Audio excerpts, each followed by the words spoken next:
ওনার কি আছে? একটা প্ল্যান আছে। তো এই প্ল্যান আপনারা 5 মাসে 6 মাসে দেখছেন। তারা বলেছিল নির্বাচিত সরকার আসলেই দেশের সব সমস্যার সমাধান হবে। তারপরে দেশের আইন শৃঙ্খলার পরিবেশ আগের তুলনায় আরো বাজে হয়েছে। দেশের চাঁদাবাজি আগের তুলনায় আরো বেড়েছে। দেশের দুর্নীতি আগের তুলনায় আরো বেড়েছে।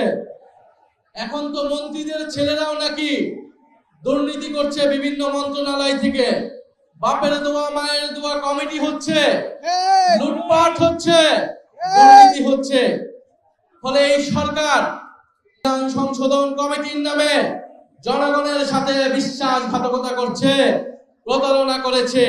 ফলে এই সরকারকে আমরা একটা প্রতারক সরকার বলতে পারি, একটা বিশ্বাসঘাতক সরকার বলতে পারি। এই দেশের জনগণের সাথে জুলাই গণ অভ্যুত্থানের সাথে হাজারো শহীদদের সাথে প্রতারণা করে ক্ষমতায় এসেছে। যে পুরো বাংলাদেশ তীব্র জ্বালানি সংকটে ভুগতেছে এই মুহূর্তে।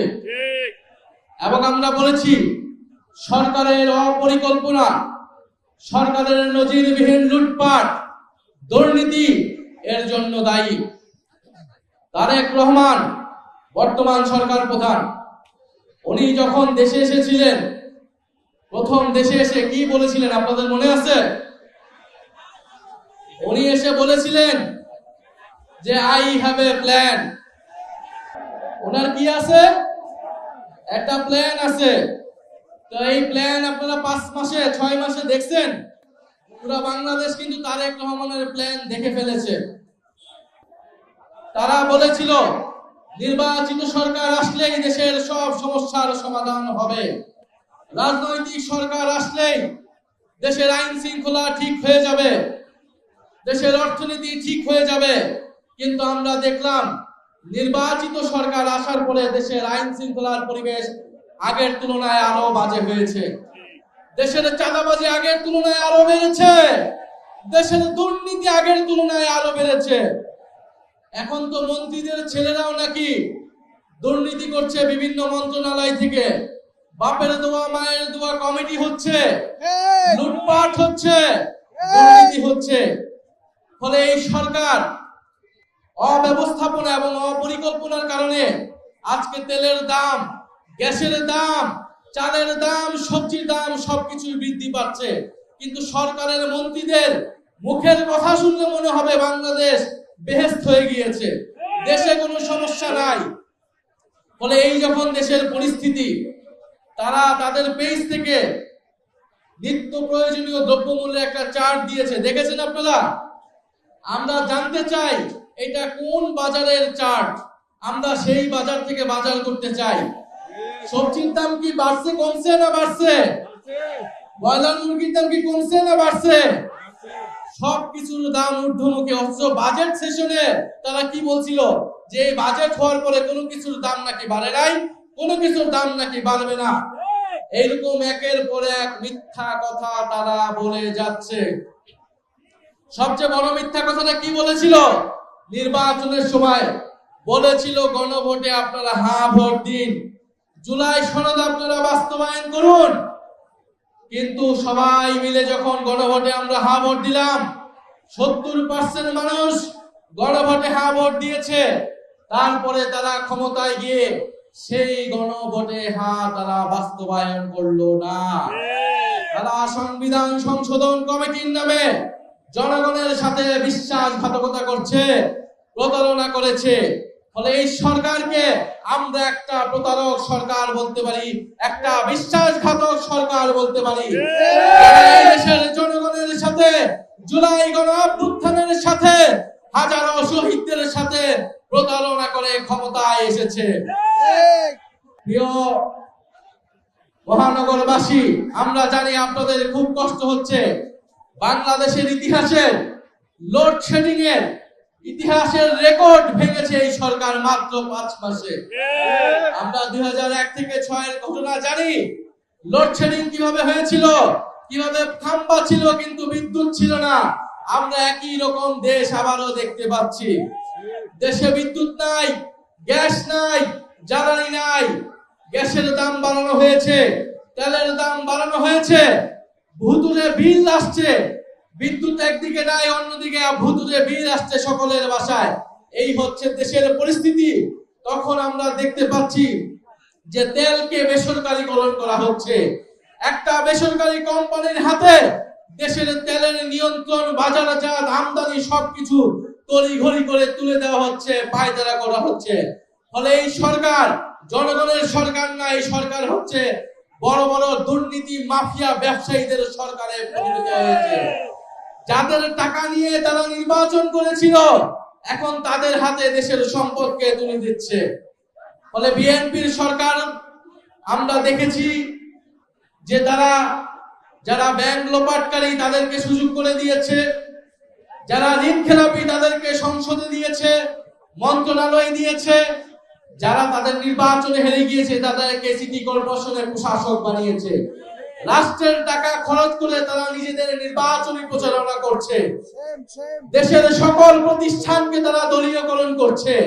নির্বাচন কমিশন থেকে শুরু করে স্থানীয় সরকার সবকিছুতে দলীয় লোক বসিয়ে দুর্নীতি এবং লুটপাট শুরু করেছে। আপনারা দেখবেন সারা দেশে ইউনোদেরকে মারধর করা হচ্ছে ফ্যামিলি কার্ডের জন্য। কারা মারধর করছে? ছাত্র দল, যুব দল এবং বিএনপির নেতা কর্মীরা। তার মানে ফ্যামিলি কার্ড, কৃষক কার্ড, যে কার্ডের রাজনীতি, সব কার্ড জনগণ পাচ্ছে না। কারা পাচ্ছে? তাদের সন্ত্রাসী বাহিনীরা, তাদের চাঁদাবাজ বাহিনীরা পাচ্ছে। এবং সেটার জন্য প্রশাসকদেরকে তারা চাপ দিচ্ছে, ইউনো ডিসিদেরকে তারা চাপ দিচ্ছে, তারা মারধর করছে। এই যখন দেশের পরিস্থিতি, জনগণ এই সরকারকে লাল কার্ড দেখিয়ে দিবে ইনশাআল্লাহ। আগামী স্থানীয় সরকারে দেখিয়ে দিবে, নির্বাচনে দেখিয়ে দিবে, এবং আগামীতে যে আন্দোলন আসছে সেই আন্দোলনও দেখিয়ে দিবে। আমরা একটা কথা স্পষ্ট ভাবে বলতে চাই, জাতীয় নাগরিক পার্টি এনসিপি দেশের পরিবর্তনের জন্য, সংস্কারের জন্য আমরা গণ অভ্যুত্থানে অংশ নিয়েছিলাম এবং আমরা নির্বাচনে অংশ নিয়েছিলাম। আমরা আপনাদেরকে বলেছিলাম যে গণভোটে হ্যাঁ ভোট দিন, হ্যাঁ ভোট দিলে দেশের সংস্কার হবে, পুলিশের সংস্কার হবে, বিচার ব্যবস্থার সংস্কার হবে, স্থানীয় সরকারের সংস্কার হবে, মিডিয়ার সংস্কার হবে। আমরা সেই প্রতিশ্রুতি অনুযায়ী এই সরকার যদি গণভোটের গণনায় বাস্তবায়ন না করে, আমরা এই সরকারকে ক্ষমতায় থাকতে দেব না। এই সরকার যদি গ্যাস সরবরাহ করতে না পারে, গ্যাসের দাম যদি দাম না কমায়, বিদ্যুৎ যদি সরবরাহ করতে না পারে, কলকারখানা বন্ধ হয়ে যাচ্ছে, শিল্প কারখানা বন্ধ হয়ে যাচ্ছে, ব্যবসা বাণিজ্য বন্ধ হয়ে যাচ্ছে, চাঁদাবাজির কারণে কেউ ব্যবসা করতে পারছে না। এই সকল পরিস্থিতির যদি পরিবর্তন করতে না পারে, আমরা এই সরকারকে ক্ষমতায় থাকতে দেব না। তোমাদেরকে ভোট দিয়ে ক্ষমতায় বসানো হয়েছে দুর্নীতি এবং লুটপাট করার জন্য নয়, জনগণের নিত্য প্রয়োজনীয় দ্রব্য যাতে সরবরাহ করতে পারো, তেল গ্যাস যাতে সরবরাহ করতে পারো, সেজন্য তোমাদেরকে ক্ষমতায় বসানো হয়েছে। আপনারা ক্ষমতায় বসে আপনাদের সন্তানরা লুটপাট করবে, বিভিন্ন মন্ত্রণালয়ে টেন্ডারবাজি করবে, এটার জন্য কেউ আপনাদেরকে ক্ষমতায় টিকিয়ে রাখবে না। ফলে নগরবাসী এখনো ধৈর্যের পরীক্ষা দিচ্ছে। যাত্রাবাড়ি দিকে কারেন্ট থাকে না নাই? যাত্রাবাড়িতে কারেন্ট থাকে না, যাত্রাবাড়িতে গ্যাস থাকে না। আমরা জানি এই যাত্রাবাড়ি গণ অভ্যুত্থানের অন্যতম হটস্পট ছিল। আজকে মঞ্চে আমাদের শহীদ পরিবারের সদস্যরা বসে রয়েছেন, জুলাই যোদ্ধা যারা বন্ধুত্ব বরণ করেছেন, যারা চোখ হারিয়েছেন, তারা বসে রয়েছেন। এখানে মাদ্রাসার ছাত্ররা এসেছেন, আলেম ওলামারা এসেছেন। আপনারা ভূমিকা রেখেছিলেন গণ অভ্যুত্থানে, আপনাদের ভূমিকার কারণে জুলাই অভ্যুত্থান সংগঠিত হয়েছিল, সফল হয়েছিল। সেই বিচার কিন্তু আমরা এখনো পাই নাই। অন্তর্বর্তী সরকারের সময় যে বিচার যতটুকু হয়েছিল ততটুকুই রয়েছে এই সরকার। অন্তর্বর্তী সরকারের পরে কোনো কার্যক্রম করতে পারে নাই।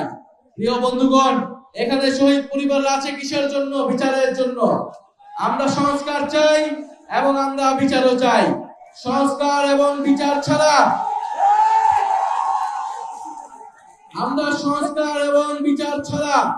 আমরা এই সরকারের কোনো ম্যান্ডেট নাই আমরা মনে করি। 5ই আগস্ট আপনারা দেখেছেন যে দিল্লিতে একটা প্রেস ব্রিফিং হয়েছে।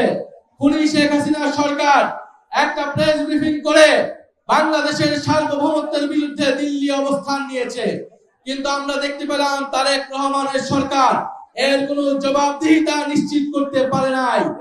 এবং যদি জবাবদিহিতা নিশ্চিত করতে না পারে, তাহলে তারেক রহমানের ভারত সফর কোনোভাবেই এদেশের জনগণ মেনে নেবে না। দেশের সার্বভৌমত্বের উপর আঘাত এসেছে, দেশের গণতন্ত্র বিচার ব্যবস্থার উপর আঘাত এসেছে, এবং আমরা দেখতে পেলাম এই সরকার একটা প্রেস রিলিজ দেওয়া ছাড়া আর কিছুই করতে পারে নাই। বলে আমরা স্পষ্ট ভাবে বলতে চাই, তারেক রহমানের হাতে বাংলাদেশের সার্বভৌমত্ব অক্ষুণ্ণ থাকতে পারছে না। তারা যে জাতীয়তাবাদের কথা বলে, সেই জাতীয়তাবাদের কথা বলে তারা সীমান্ত হত্যা বন্ধ করতে পারে নাই। তারা যদি এখন ভারতের সাথে আপোষ করে, তারা যদি ভারতে সফর করে, তার মানে দেশের জনগণ ভেবে নেবে যেই জাতীয়তাবাদের রাজনীতি জিয়াউর রহমান করেছে, যেই জাতীয়তাবাদের রাজনীতি বেগম জিয়া করেছে, সেই জাতীয়তাবাদের ধারক বাহক জনাব তারেক রহমান নন। বলে আমরা বলতে চাই, আজকের এই গণসমাবেশ থেকে যে জুলাই গণঅভ্যুত্থানের বিচার নিশ্চিত করতে হবে, খুনিদের বিচার নিশ্চিত করতে হবে, সংস্কার নিশ্চিত করতে হবে, এবং অবিলম্বে বিদ্যুৎ দিতে হবে, বিদ্যুতের দাম কমাতে হবে, গ্যাসের দাম কমাতে হবে, এবং চাল ডাল সহ নিত্য প্রয়োজনীয় দ্রব্যমূল্যের দাম কমাতে হবে। কিভাবে কমাবেন আমরা জানি না, কোনো অজুহাত দেওয়া চলবে না। আপনাদেরকে হয় ক্ষমা চাইতে হবে, নয় সেগুলোর দাম কমাতে হবে। কারণ নির্বাচনের আগে আপনারা প্রতিশ্রুতি দিয়েছেন আপনারা তেলের দাম, বিদ্যুতের দাম আপনারা কমাবেন এবং বিদ্যুৎ সরবরাহ নিশ্চিত হবে। ফলে আমরা আজকের সমাবেশ থেকে আমরা বলতে চাই যে এখানে আমাদের ইসাক ভাই আছেন, তার নেতৃত্বে ঢাকা মহানগর দক্ষিণ এনসিপি নিয়ে এগিয়ে যাচ্ছে আমাদের আসিফ মাহমুদ, যিনি স্থানীয় সরকার দায়িত্বে থাকার সময় ঢাকা শহরের মানুষের জন্য অনেক কাজ করেছেন। উনিও আপনাদের দ্বারে দ্বারে যাচ্ছেন, এবং আমাদের এই মহানগরের যারা নেতৃবৃন্দ রয়েছেন, ছাত্র শক্তি, যুব শক্তি, শ্রমিক শক্তি, নারী শক্তি, আপনারা সকালে ঢাকা মহানগর দক্ষিণকে শক্তিশালী করুন। এই ঢাকা মহানগর দক্ষিণ থেকে আগামীর আন্দোলনের নেতৃত্ব দিবে এনসিপি। জনগণকে সাথে নিয়ে আপনারা এই তেল, গ্যাস, বিদ্যুৎ এটার দাবিতে দুর্বার আন্দোলন গড়ে তুলুন। ইনশাআল্লাহ আমরা জনগণের পক্ষে থাকব, যেভাবে জুলাই গণঅভ্যুত্থানে আমরা ছিলাম সেভাবে আমরা থাকব। এই ইনকিলাব, ইনকিলাব জিন্দাবাদ, জিন্দাবাদ, ক্ষমতা